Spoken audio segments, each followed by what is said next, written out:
الشیطان الرجیم بسم اللہ الرحمن الرحیم والسابقون السابقون اولئک المقربون صدق اللہ العظیم وصدق رسولہ النبی الکریم ان اللہ وملائکتہ یصلون علی النبی یا ایہا الذین آمنوا صلوا علیہ وسلموا تسلیما الصلاۃ والسلام علیک یا سید یا رسول اللہ وعلی آلک واصحابک یا سید یا حبیب اللہ الصلاۃ والسلام علیک یا سید یا نبی اللہ وعلی آلک واصحابک یا سید یا نور اللہ اللہم صلی علی سیدنا و مولانا محمد معدن الجود والکرم وآلہ وصحبہ وبارک وسلم۔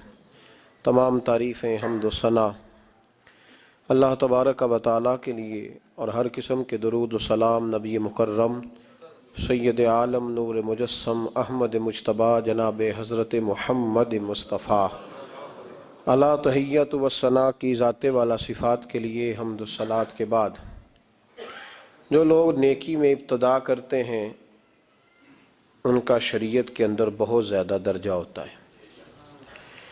جو پہلے آتے ہیں اور سبقت لے جاتے ہیں نیکیوں میں، اللہ اور اللہ کے رسول کی بارگاہ میں ان کے بڑے مرتبے ہیں۔ کچھ لوگ انتظار کرتے رہتے ہیں کہ سارے لوگ جائیں گے تو پھر ہم جائیں گے، سارے لوگ نیکی شروع کریں گے تو پھر ہم کریں گے۔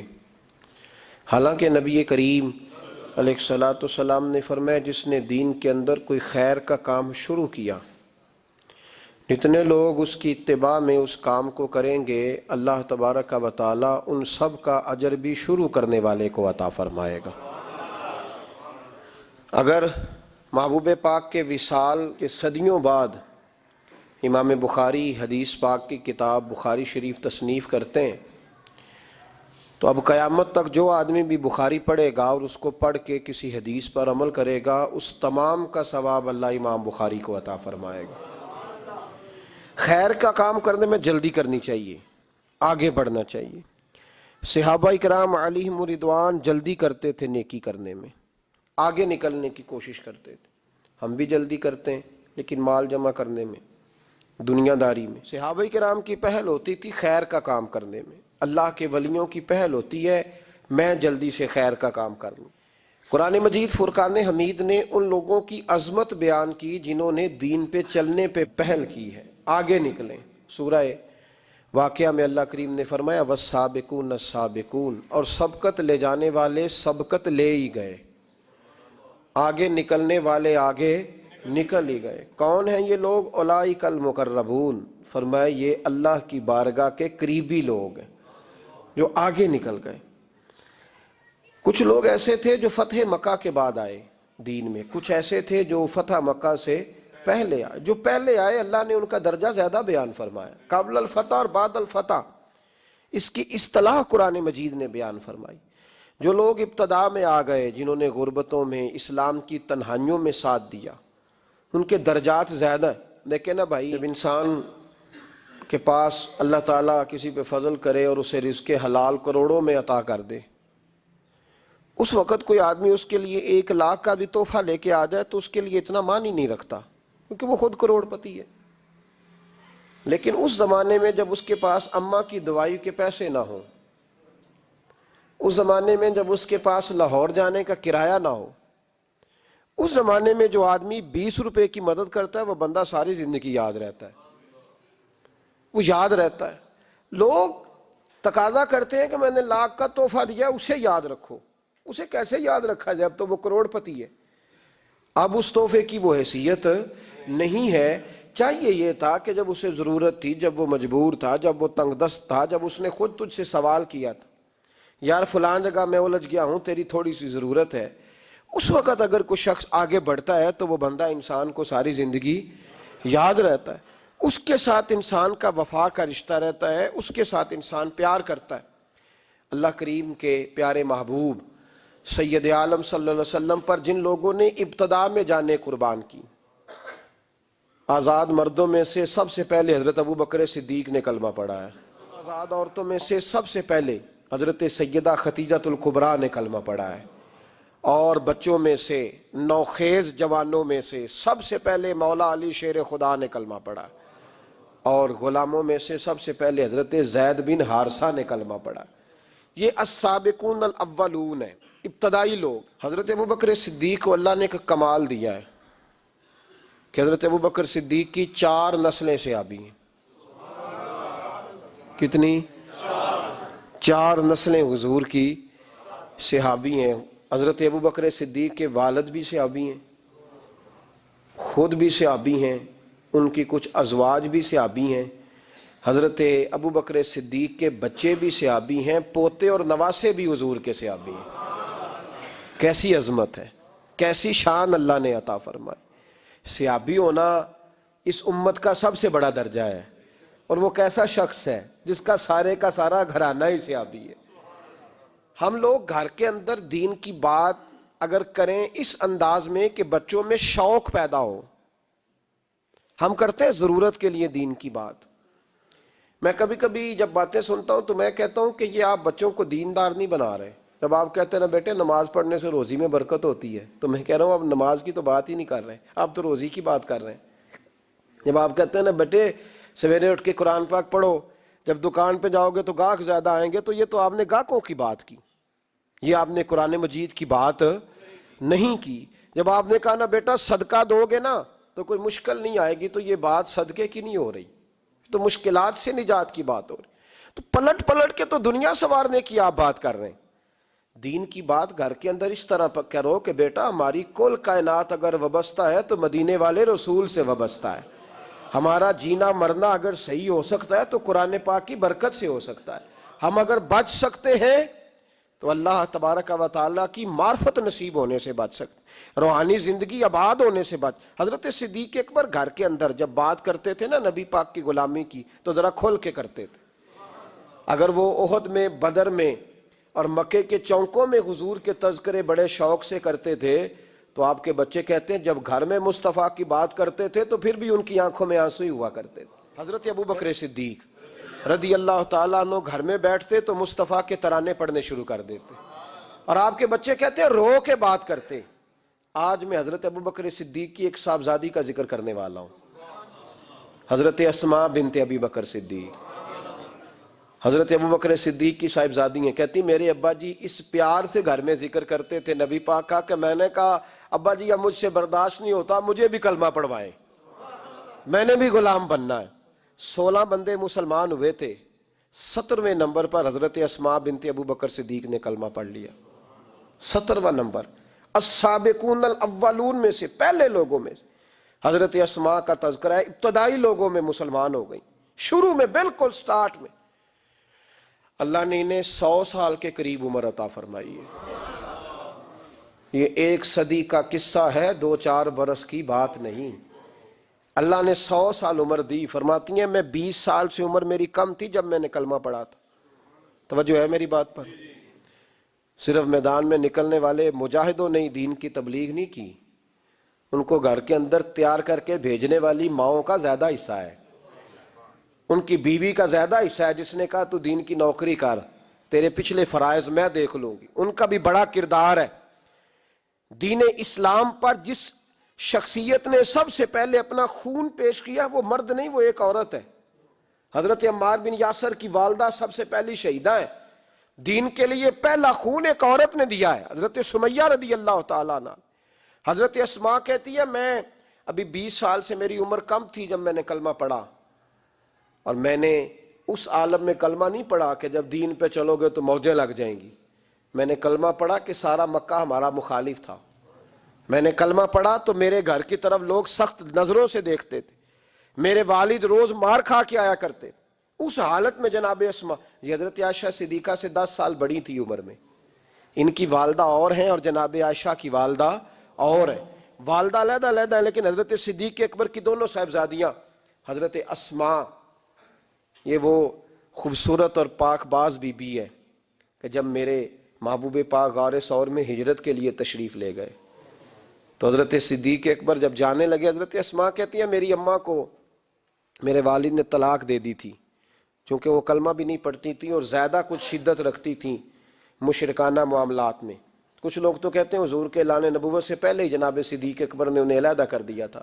لیکن حضرت اسماء فرماتی ہیں کہ میرے والد نا مجھ سے ذرا زیادہ محبت کرتے تھے. میرے والد ذرا مجھ سے، کیونکہ میری والدہ موجود نہیں تھی تو حضرت صدیق اکبر زیادہ پیار کرتے. لیکن حضرت اسماء کا یہ بھی کمال دیکھیں، بخاری شریف میں حدیث موجود ہے. حضرت اسماء کہتی ہیں میری مشرکہ ماں مجھ سے ملنے آئی کئی سالوں کے بعد. دروازے کے باہر آ کے اماں نے آواز دی اسماء تیری ماں آئی ہے. تو حضرت اسماء تیزی سے اٹھی. ماں ملی ہے نا کئی سالوں کے بعد، لیکن جا کے بغل گیر نہیں ہوئی، بلکہ اماں دروازے پہ تھی تو جناب اسماء نے اندر سے کنڈی لگا لی، دوڑ کے اٹھ کے کنڈی لگائی اور کہا جاؤ حضرت عائشہ صدیقہ کو میرا پیغام دو کہ محبوب سے پوچھ کے بتائیں کہ مشرکہ ماں آئی ہے.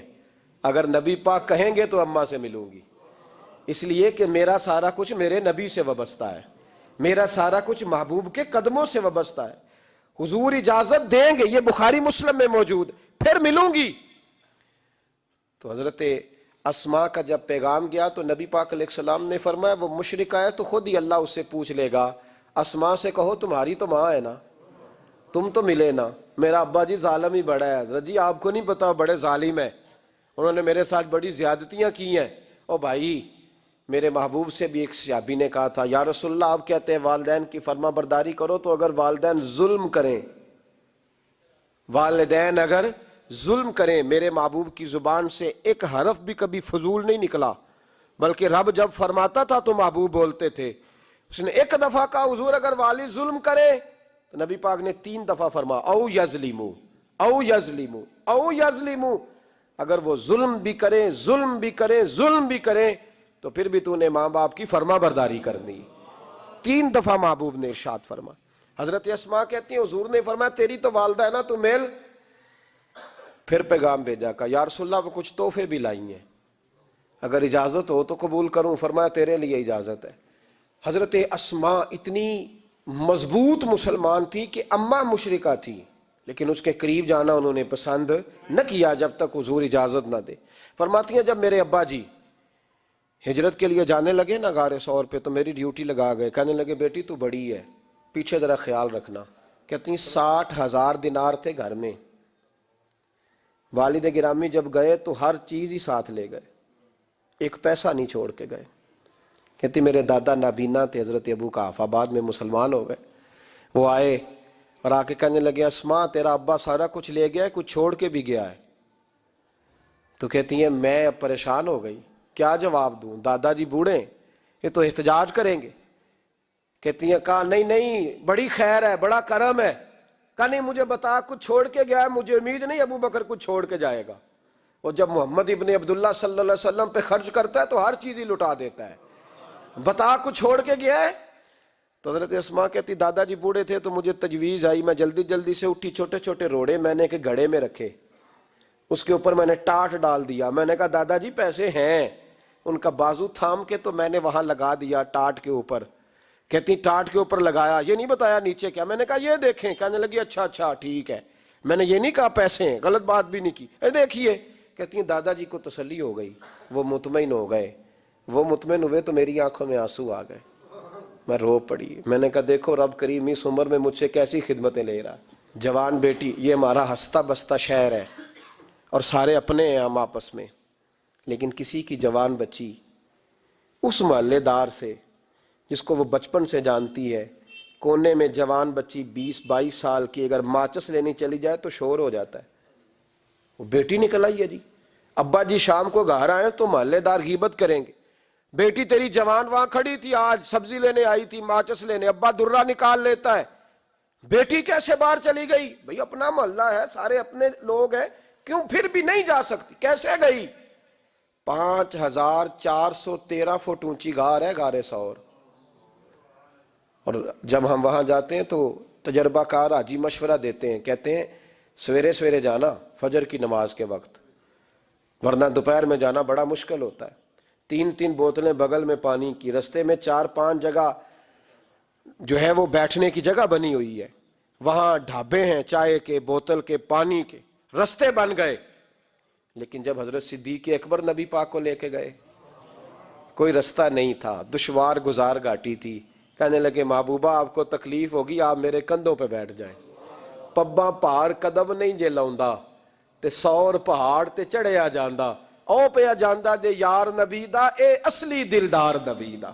حضرت صدیق اکبر حضور کو لے گئے، کی ڈیوٹی لگائی، فرمایا اسماء میں نہیں چاہتا، پریشانی جتنی مرضی ہے، ایمرجنسی جتنی مرضی ہے، پر میری محبت گوارا نہیں کرتی کہ حضور سرکے اور کھجور پہ گزارا کریں، بیٹے تازہ کھانا پکا کے پہنچانا ہے۔ 5413 فٹ اونچی غار اور دن کو ڈر آئے، حضرت اسماء کہتی ہے میں روز تازی روٹی پکاتی، کھانا تیار کرتی، جب دنیا سو جاتی تو میں پہنچا کے آتی۔ کون حضرت ابوبکر صدیق کی محبت کا اندازہ کرے گا؟ کون اس گہرائی تک جائے گا؟ حضرت اسماء کہتی ہے ایک دن کپڑا ہی کوئی نہیں تھا گھر میں، عورتیں نا سینہ بند باندھا کرتی تھی، عرب کے لوگ کھلے کپڑے پہنتے تھے تو کمر بند باندھتی تھی، اسے نطاق کہتے تھے۔ حضرت اسماء کہتی ہے میں نے اسے پھاڑا، آدھے میں روٹی باندھ لی اور آدھا میں نے کمر کے ساتھ باندھ لیا۔ جب لے کے گئی نا، یہ بخاری ہے، تو حضور نے دیکھا، حضرت ابوبکر نے دیکھا کہ بیٹے یہ تو سینہ باندھ ہے، کہا ابا جی آدھا وہاں ہے آدھا میں نے باندھا ہوا ہے۔ تو محبوب نے فرمایا تو ذات النطاقین ہے، تو 2 کمر بند والی ہے؟ فرماتی ہیں میرا نام ہی پڑ گیا اس سے، 2 کمر بند والی۔ حضرت اسماء روز کھانا پہنچاتی، محبت بڑے امتحان لیتی ہے، کہتی ہیں میں بڑے وقار والے گھر کی مالک تھی، میرے والد قبیلے کے سردار تھے، کاروبار کرتے تھے تو دولت بھی میں نے ہمیشہ دیکھی تھی، کسی کی طاقت نہیں تھی بری نظر سے دیکھ سکے۔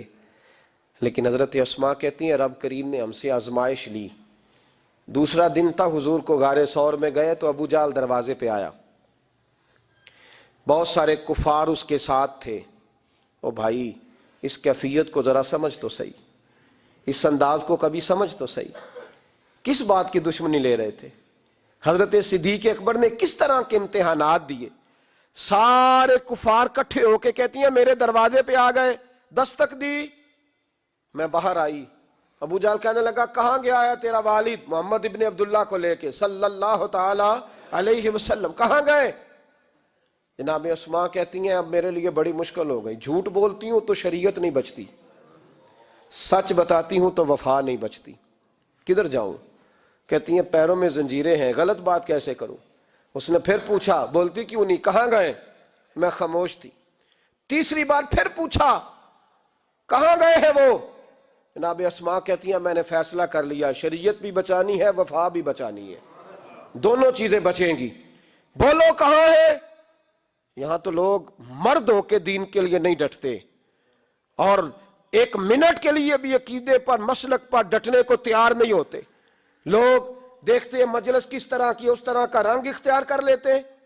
جناب اسماء ڈٹ گئی، جناب صدیق اکبر کی صاحبزادی، اور کہتی ہیں ابو جہل نے جب کہا نا بتا کہاں ہے، فرماتی ہیں پتہ نہیں خدا نے مجھے کتنی قوت عطا فرمائی، میں بولی اور بول کے کہا میں ابو بکر صدیق کی بیٹی ہوں، میں جھوٹ نہیں بول سکتی۔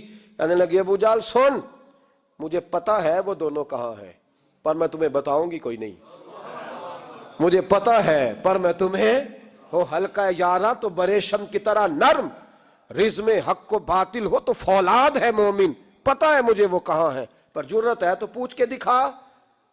کہتی ہیں چونک تھا مکے کا اور میرا عزت والا گھرانہ تھا، پر ابو جہل نے بھرے بازار میں میرے منہ پہ تھپڑ مار دیا۔ کہتی ہیں میرے کان میں بالی تھی، نیچے پتھر تھا، میں اس کے اوپر گری تو میرا کان پھٹ گیا، لوگوں نے ابو جہل کو پکڑا لے گئے۔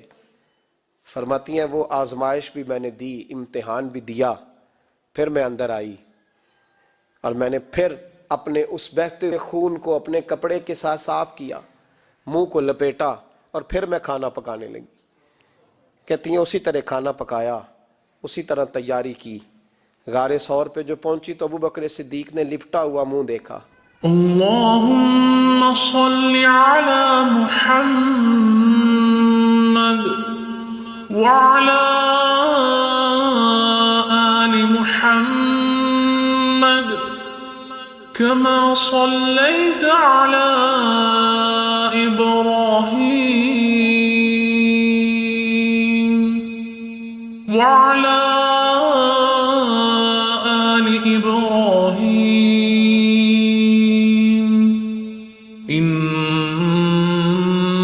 حميد مجيد اللهم بارك على محمد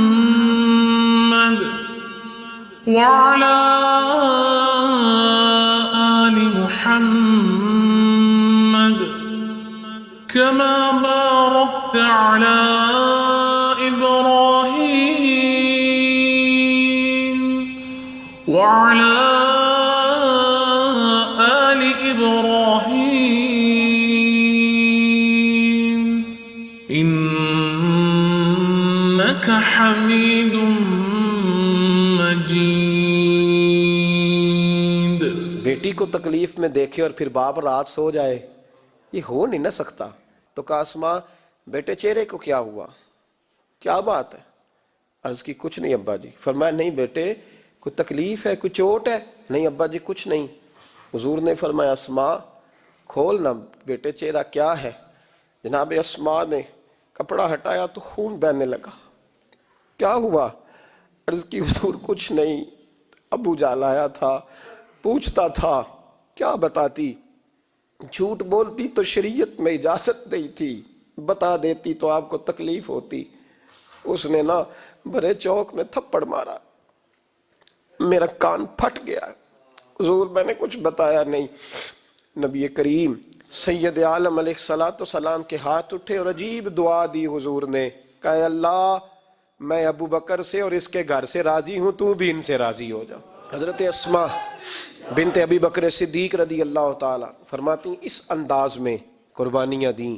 پھر ایک وقت آیا، فرماتی ہیں میرے گھر میں دولت تھی، مال تھا، میں نے بڑا کچھ دیکھا تھا، لیکن میرے لیے رشتہ آیا نبی پاک کی پھوپھی کے بیٹے کا، حضرت زبیر بن عوام.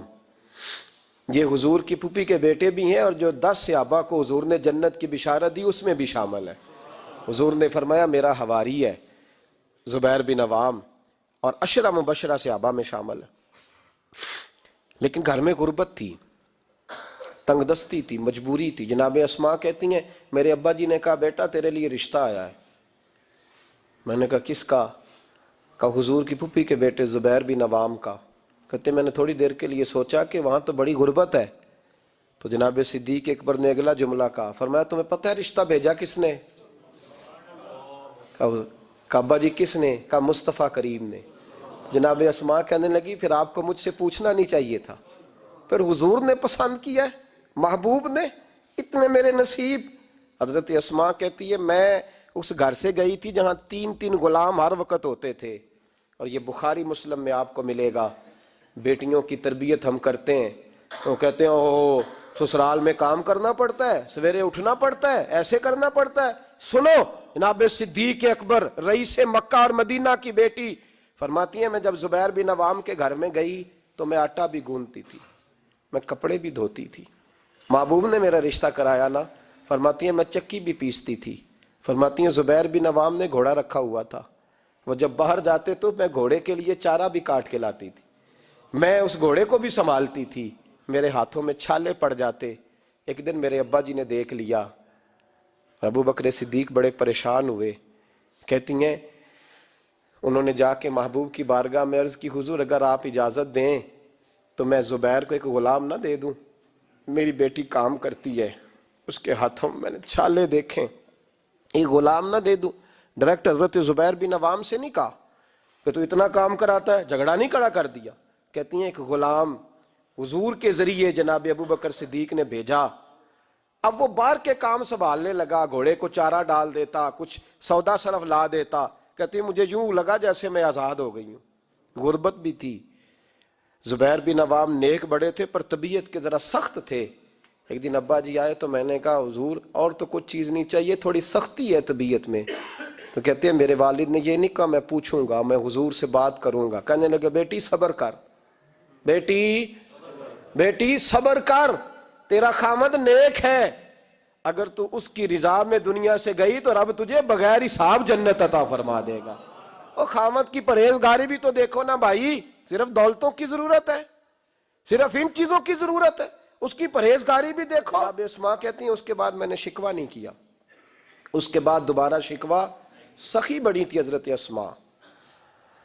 حضرت عبداللہ بن زبیر آپ کے بیٹے تھے، کسی نے ان سے پوچھا کہ آپ کی والدہ کا کیا حال تھا، تو فرماتے میں اماں کو مصلی پہ چھوڑ کے گیا، عبادت کر رہی، عبادت گزار بڑی تھی، مصلی پہ چھوڑ کے گیا، فرماتے میں ظہر کے وقت گیا اور عصر کی نماز کے بعد آیا تو میری اماں ابھی بھی مصلی پہ بیٹھی تھی اور رب سے معافیاں مانگ رہی تھی، کہتے بڑی سخی تھی، اور میری خالہ سیدہ عائشہ بھی بڑی سخی تھی۔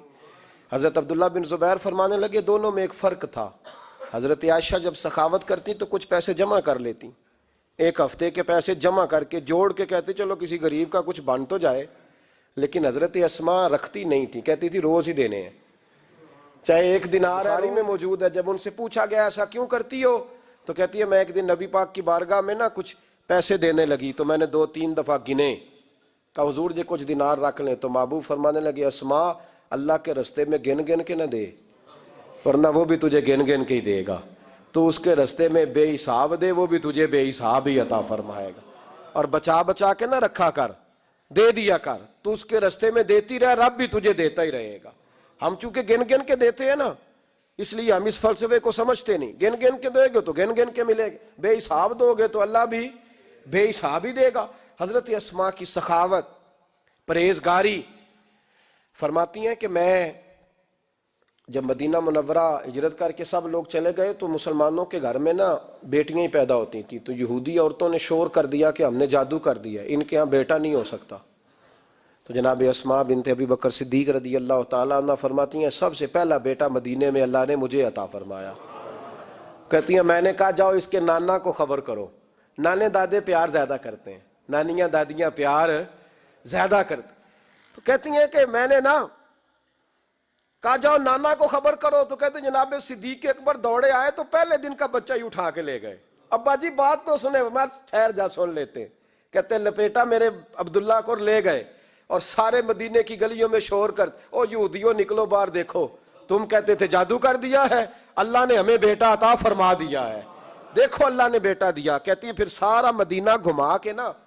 تو مصطفیٰ کے پاس لے گئے، کہا یا رسول اللہ دیکھیں اللہ نے نواسا دیا ہے، کہتی ہیں میرے بیٹے ابھی میں نے دودھ بھی نہیں پلایا تھا، میں نے کہا لے گئے ابا جی اور واپس بھی نہیں لائے، کہتے ہیں حضور کے پاس جب لے کے پہنچے تو نبی پاک نے کھجور منہ میں رکھی، اسے دانتوں کے ساتھ اس طرح چبایا کہ ذرے ذرے میں حضور کا لواب دہن شامل ہو گیا، وہ کھجور حضور کے لواب دہن میں گویا گون دی گئی، فرماتی ہیں اس کو نکال کے تو محبوب نے میرے بیٹے کو گٹی عطا فرمائی، عبداللہ نام رکھا۔ حضرت اسماء کہتی ہیں جب واپس آئے میں نے کہا ابا جی میں نے تو ابھی اسے دودھ بھی نہیں پلایا تھا، تو کہنے لگے مبارک ہو، اس کے سینے میں جو سب سے پہلی غذا گئی ہے وہ میرے نبی کا لواب دہن گیا ہے۔ حضرت عبداللہ بن زبیر جوان ہوئے، ابھی 7-8 سال عمر کی تھی کہ تو ان کے والد حضرت زبیر بن عوام حضور کے پاس لے گئے، کہنے لگے یا رسول اللہ اسے بیعت بھی کر لیں، محبوب کا بیعت بھی کرا دیا، مسلمان تو پہلے ہی تھے، مسلمانوں کے گھر میں یہ وہی بیعت ہے جو ہم اپنے مشائخ کے ہاتھوں پہ کرتے ہیں، اس کی اتنی اہمیت ہے کہ حضرت زبیر بن عوام نے 6-7 سال کا بچہ بھی محروم نہیں رہنے دیا، حالانکہ کلمہ تو وہ شروع سے پڑھتے تھے، یہ بیعت اگر کلمے کی ہوتی تو وہ تو پہلے پڑھ رہے تھے، یہ وہی بیعت ہے جو ہم اپنے بزرگوں کے ہاتھوں پہ کرتے ہیں کہ کوئی بندہ بغیر مرشد کے اور بغیر پیر کے رہ نہ جائے۔ حضرت زبیر بن عوام نے بیعت بھی کرا دیا، فرماتی ہیں اب یہی بچے جوان ہوئے، حضرت زبیر بن عوام تو جلدی وصال کر گئے، حضرت عبداللہ بن زبیر فرماتے ہیں میری اماں کی عمر 100 سال کے قریب ہوئی، نابینا ہو گئی تھی دونوں آنکھوں سے، میں کپڑے لا کے دیتا تھا تو حضرت اسماء کا طریقہ یہ تھا کپڑے کو ہاتھ لگا کے دیکھتی، 100 سال کی بوڑھی اماں ہاتھ لگاتی، کہتے بیٹے باریک ہے، محبوب نے بیویوں کو چھپ کے رہنے کا حکم دیا ہے، ان کو نا تھوڑا موٹا کر کے لا، کہتے اماں جی آپ نے ہاتھ سے دیکھا ہے، صحیح ہے آپ پہن لے، کہتے میری اماں رو پڑتی، کہتے بیٹا بی بی کا زیور اس کا پردہ ہوتا ہے، تو مہربانی کر مجھے موٹا کپڑا لا کے دے تاکہ میں اپنے آپ کو چھپا کے رکھوں، میں نے چھپ کے زندگی گزاری ہے، میں چھپ کے اللہ کی بارگاہ میں جانا چاہتا ہوں، مجھے پردے دار رہنے۔ امام حسین رضی اللہ تعالیٰ عنہ کی شہادت کے بعد ان کا جھنڈا حضرت عبداللہ بن زبیر نے اٹھایا، انہی کا جھنڈا، یزید جب مر گیا تو مکے مدینے اور حجاز کے جو سارے علاقے تھے ان لوگوں نے حضرت عبداللہ بن زبیر کے ہاتھ پہ بیعت کی تھی، جو حضرت اسماء کے بیٹے تھے، جناب صدیق اکبر کے نواسے تھے، وہ خلیفہ بن گئے، امیر بن گئے مسلمان. دوسری سائیڈ پہ، شام والی سائیڈ پہ عبد الملک بن مروان بنا.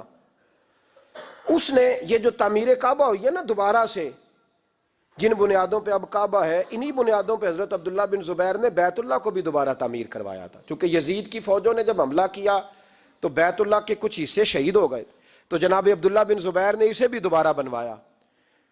عبد الملک بن مروان نے حجاج بن یوسف کو ان کے مقابلے میں بھیجا. لڑائی ہونے لگی، 5.5 مہینے جنگ ہوتی رہی. حضرت عبداللہ بن زبیر کی فوجیں، کچھ تو شہید ہو گئے لوگ، کچھ بکھر گئے، آپ اکیلے رہ گئے. کہتے میری 100 سال کی بوڑھی اماں، میں اماں سے مشورہ کرنے آیا، حضرت اسماء سے. بچے اس لیے بزدل ہوتے ہیں کہ باپ انہیں دلیری سکھاتا ہی نہیں. کہتے ہیں 100 سال کی بوڑھی اور نابینا اماں، کیوں نہیں بچے جہاد کے لیے تیار ہو رہے؟ مائیں کہتی ہیں شاید گھر میں رہیں گے تو موت نہیں آئے گی، شاید یہ اندر رہیں گے تو بچ جائیں گے. فرماتے 100 سال کی بوڑھی اماں سے جا کے کہا اماں اب تو میں تقریباً اکیلا رہ گیا ہوں، کیا کروں؟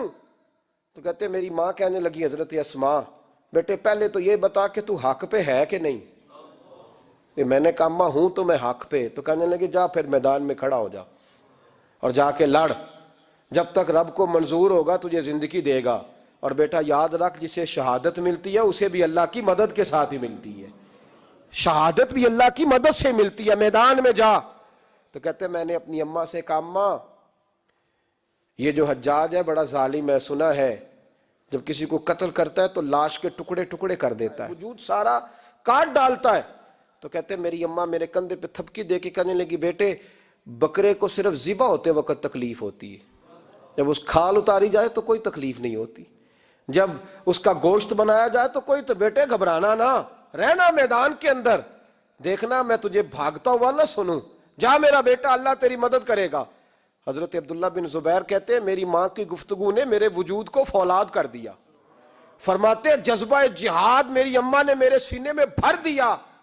جب میں نکلا میدان میں تو حضرت اسماء پھر پکارنے لگی، کہنے لگی عبداللہ یہ یاد رکھنا کہ تم اس کے بیٹے ہو جس کو میرے نبی نے اپنا حواری کہا تھا، اور نبی پاک نے تیرے باپ کو دنیا میں جنت کی بشارت دی تھی. اور یاد رکھنا کہ تیری دادی مصطفیٰ کی سگی پھپھی تھی. اور یہ بھی یاد رکھنا کہ تیرے نانا وہ ہے جنہیں دنیا صدیق اکبر کہتی ہے. اور یہ بھی ذہن میں رکھنا کہ تیری خالہ وہ ہے جو ام المومنین سیدہ عائشہ ہے. بیٹا جب میدان میں لڑنا تو اپنے خاندانی وقار کا ضرور خیال رکھنا، یاد رکھنا تم کون ہو، کس کے بیٹے ہو، کس کے بھانجے، کس کے بھتیجے، کس کے نواسے، خیال رکھنا.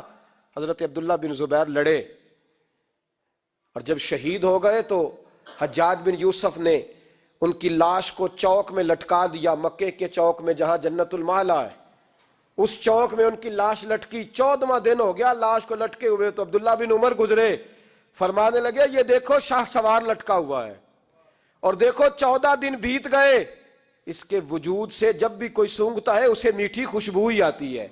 اور عبداللہ بن عمر فرمانے لگے خوشبو کیوں نہ آئے، اس کے وجود میں جو پہلی غذا گئی تھی وہ مصطفیٰ کا لعاب دہن داخل ہوا تھا. 14 دن گزر گئے. حجاج نے پیغام بھیجا حضرت اسماء کو میری بات سنو. آپ فرمانے لگی میں تو کسی کے پاس نہیں جاتی، اور میں سرداروں کو کیا سمجھتی ہوں، جا دوڑ جا. کہنے لگا میں زبردستی بلوا لوں گا. فرمایا طاقت ہے تو بلوا کے دیکھ، میں ابو بکر کی بیٹی ہوں. حجاج خود ملنے آیا اور آ کے کہنے لگا میرے بارے میں آپ کا کیا خیال ہے؟ تو حضرت اسماء کہنے لگی خیال کیا ہونا ہے، نبی پاک نے فرمایا تھا میری امت میں ایک کذاب آئے گا، ایک قاتل آئے گا. کذاب مختار سقفی تھا اور قاتل تو ہے. کہنے لگا تجھے پتہ نہیں چلا میں نے تیرے بیٹے کا کیا حال کیا؟ تو حجاج کہتے ہیں ایسا جملہ کہا حضرت اسماء نے کہ میری سوچ ہی بدل دی. میں نے کہا دیکھا میں نے تیرے بیٹے کا کیا حال کیا. تو حضرت اسماء کہنے لگی تو نے تو صرف اس کی دنیا خراب کی ہے، اس نے تو تیری آخرت خراب کر دی ہے. تو سمجھ نہیں آئی، تو نے دنیا خراب کی، اس نے تو تیری آخرت خراب کر دی، ابھی تو سمجھا نہیں. تو کہنے لگا اماں تو بوڑھی ہے، تجھے شاید پتہ نہیں کہ تیرے بیٹے کی لاش لٹکی ہوئی ہے. تو کہتے ہیں حجاج کہتے ہیں حضرت اسماء کہنے لگی شکر ہے اللہ کا، شکر ہے اللہ کا، میرے بیٹا لٹک تو گیا ہے پر کسی ظالم کے آگے جھکا تو نہیں نا، شکر ہے اللہ کا. اور کہنے لگی شاہ سوار لٹکے ہی ہوتے ہیں، جو شاہ سوار ہوتے ہیں وہ سواریوں پہ ہی ہوتے ہیں. حجاج جا حجاج بن یوسف کہتا ہے جب میں باہر نکلا تو بڑی بڑی تلواریں میرا سر نہیں جھکا سکی تھی، پر حضرت اسماء کے جملوں نے میری گردن جھکا دی۔ لوگ مجھ سے پوچھتے تھے فاتح کون ہے؟ آپ کے عبداللہ۔ تو حجاج کہتا ہے نہ میں اور دوسروں کو تو وہ ماننے کو تیار ہی نہیں تھا نا، کہتا ہے فاتح دیکھنا ہے تو وہ ابو بکر کی بیٹی اندر بیٹھی ہے، وہ سب سے زیادہ فاتح، وہ فاتح ہے جس کا حوصلہ جوان ہے، جس کے سینے میں ایمان کی قوت تگڑی ہے، جو آج بھی ان اصولوں پہ قائم ہے جو مصطفیٰ نے دیے تھے۔ حضرت اسماء اپنے بیٹے کے شہادت کے 3-4 دن کے بعد ہی وصال کر گئیں۔ 100 سال کی اسماء کا جب جنازہ اٹھا تو پھر دیکھا مکے کے لوگوں نے اور مدینے کے لوگوں نے کہ بادشاہوں کے جنازے میں اتنی خلقت نہیں آتی جتنی اس خاتون کے جنازے میں لوگ آئے، اور لوگ کہہ رہے تھے آج وہ خاتون دنیا سے گئی ہے جس خاتون نے اپنی زندگی کے 80 سال رسول اللہ کے دین کو دیے۔ بھائی یہ بات آج اس لیے ان کا ذکر، چونکہ ان کا وصال بھی جمادی ثانی میں ہوا، اس لیے چھیڑا ہے۔ اپنے گھروں کے اندر ہم نے تربیت کا، بیٹیوں کی تربیت کا وہ والا ماحول بنانا ہے جو حضرت اسماء بنت ابی بکر کا تھا۔ ہماری بچیاں کہتی ہیں دکھ ہی بڑے تھے، غربت ہی بڑی تھی، ساری زندگی ٹینشن کی نظر ہی ہو گئی، ہم کیسے جواں ہوتے۔ وہ تو امیر گھر سے غریب گھر میں آئی تھی، غربتوں کی ٹینشن نے کبھی انہیں پریشان نہیں کیا بلکہ ان کے ایمان کو جلا بخشی، توانا رہیں۔ جب مائیں حضرت اسماء جیسی ہوتی ہیں تو بیٹے حضرت عبداللہ بن زبیر جیسے پیدا ہوتے، اتنے تگڑے اور دلیر بیٹے پھر دنیا کو ملتے۔